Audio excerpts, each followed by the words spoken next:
Bahkan tidak hanya Maurer Sirait, bahkan pada saat lalu Natalius Pigai bahkan juga meminta anggaran 20 triliun. Bayangkan anggaran 20 triliun. Menurut saya juga sangat wow sekali ya, dan bahkan kinerjanya sampai saat ini pun juga menurut saya masih belum terlihat dan belum dirasakan manfaatnya oleh masyarakat. Tetapi bukannya kinerja yang baik, malah meminta anggaran lah, akan menjajaki hutang lah dan lain sebagainya.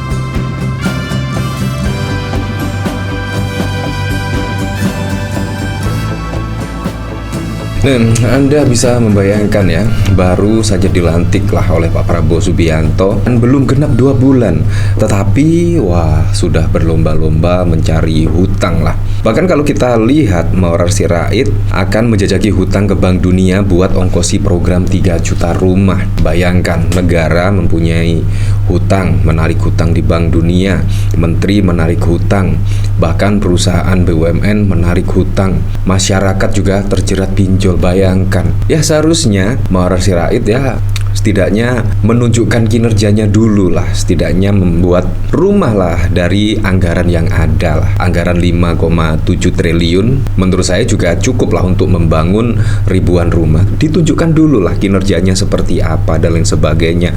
Bukan baru beberapa bulan dilantik tiba-tiba langsung akan menjajaki hutang di Bank Dunia. Ini sangat mengejutkan sekali. Kalau kita lihat misal pada saat lalu ya, bahkan Maurer Sirait setidaknya mempunyai 2 permintaan khusus ke Sri Mulyani.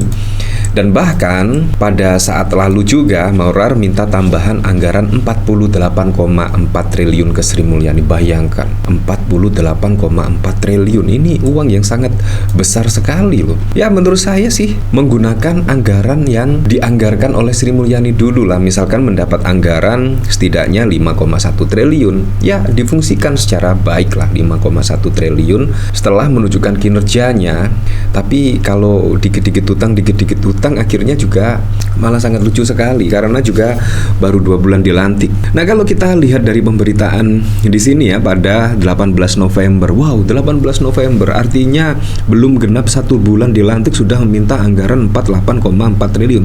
Artinya kalau arah Maurer Sirait akan jajaki hutang di Bank Dunia, berarti oleh Sri Mulyani tidak diteken setidaknya tambahan anggaran 48,4 triliun ini. Menteri Perumahan dan Kawasan Pemukiman Maurer Sirait atau akrab dipanggil ARA meminta tambahan anggaran 48,4 triliun kepada Menteri Keuangan Sri Mulyani. Bayangkan ya, bahkan tidak hanya Maurer Sirait, bahkan pada saat lalu Natalius Pigai bahkan juga meminta anggaran 20 triliun. Bayangkan anggaran 20 triliun. Menurut saya juga sangat wow sekali ya, dan bahkan kinerjanya sampai saat ini pun juga menurut saya masih belum terlihat dan belum dirasakan manfaatnya oleh masyarakat. Tetapi bukannya kinerja yang baik, malah meminta anggaran lah, akan menjajaki hutang lah dan lain sebagainya. Ini sangat mengejutkan sekali ya di Kementerian Pak Prabowo ya. Seharusnya menunjukkan kinerja-kinerjanya. Ya semoga sajalah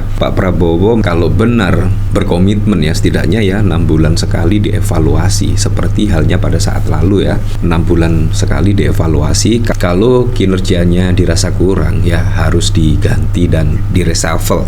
Berdasarkan usulan Satgas Perumahan kebutuhan dana pembangunan rumah 53,6 triliun sehingga ada kebutuhan tambahan anggaran sekitar 48,4 triliun, katanya dikutip dari CNN Indonesia pada 18 November. Kami berharap dukungan Kemenq dalam menganggarkan Kementerian PKP, ujarnya. Kepada Sri Mulyani, dia juga meminta bantuan sumber daya manusia SDM. Dia berharap Kemenq bisa menempatkan pegawai yang kompeten untuk menduduki jabatan di Kementerian PKP. Seperti diketahui, ARA memang meminta SDM Kemenq untuk bertugas di kementeriannya. Menurutnya, bantuan tenaga pegawai Kemenq dibutuhkan agar program perumahan yang sudah direncanakan bisa terkoordinasi dengan baik. Ketua Satgas Perumahan, Hasim Jogjokusumo, program 3 juta rumah Prabowo membawa dampak besar bagi ekonomi Indonesia. Misal terbukanya lapangan pekerjaan hingga meningkatkan konsumsi barang material seperti semen, kayu, hingga aluminium dan lain sebagainya. Nah, bagaimana menurut Anda? Apakah Anda setuju ya? Bahkan di sini dikomentari oleh Paltius 2024. Oh alah, baru mulai pemerintahan dah banyakin hutang. Apa arah ini nggak bisa ngandelin uang bohirnya? Bukan soal bisa atau tidak negara menanggung hutang, tapi apa nggak malu semangat awal pemerintahan malah ngutang? Ya, menurut saya sangat lucu sekali di awal pemerintahan malah menjajaki hutang. Setidaknya Muhammad Sirait ya ditunjukkan dulu lah kinerjanya seperti apa dengan anggaran yang ada. Dan begitu juga Natalius Pigai ya. Natalius Pigai bahkan pada statement di awal pemerintahan Pak Prabowo bahkan juga sangat mengejutkan dan menimbulkan kontroversi ya. Bahkan Natalius Pigai meminta tambahan anggaran 20 triliun. Ini sangat bau sekali lah. Nah, dikomentari oleh Mulyono United, gayaan mau hibah tanah sekian hektar ujung-ujungnya ternyata hutang. Politisi emang begitu tengil banget, ngomong ini itu janji setinggi langit, setelahnya malah terkejut. Kok banyak rakyat yang percaya, yang ngomong aja nggak paham omongannya kok. Maaf, mau tanya, kok bisa menteri langsung pinjam ke Bank Dunia? Nanti kalau dia tidak menjabat, siapa yang bayar?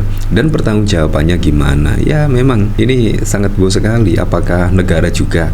Apakah masyarakat yang akan menanggung hutang dengan dinaikannya PPN? Nah, kita tidak tahu lah. Yang jelas kalau kita lihat dari porsi APBN itu, jumlah pajak yang menyumbang pendapatan negara ya sebesar 80% lebih dari embun. Satu hal yang diwarisi Mulyono, jago hutang. Semoga Bank Dunia tidak akan beri hutang pada Indonesia. Ara nggak perlu bawa program 3 juta rumah.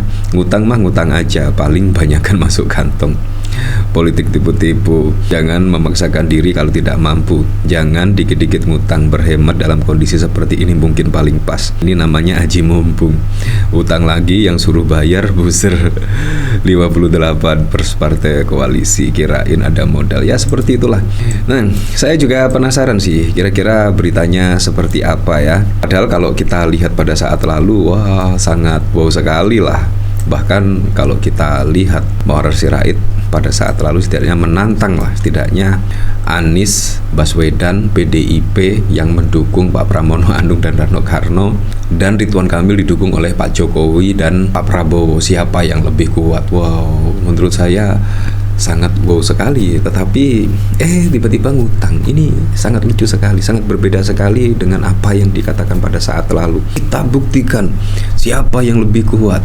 Pemerintahan Indonesia meminta dukungan pinjaman dana atau utang kepada World Bank untuk membantu 3 juta rumah. Terkait pinjaman ini, Menteri Perumahan dan Kawasan Pemukiman Muhammad Sirait sudah melakukan pertemuan dengan delegasi World Bank. Muhammad menilai anggaran yang ditetapkan untuk Kementerian PKP sebesar 5,2 triliun tidak akan cukup untuk membiayai program 3 juta rumah, sehingga diperlukan sumber pembiayaan lain di luar APBN seperti loan atau pinjaman maupun skema investasi pengusaha. Jadi kami harus mengkombinasikan antara teknis dan strategis untuk mencapai target 3 juta rumah tersebut. Berdasarkan anggaran kami hanya mampu membangun tidak sampai 300.000 unit, ujarnya dalam keterangan resmi hingga 15 Desember. Country Director for Indonesia and Timor-Leste, East Asia and Pacific World Bank mengatakan bentuk dukungan World Bank yang dapat disediakan yaitu berupa pinjaman atau permodalan.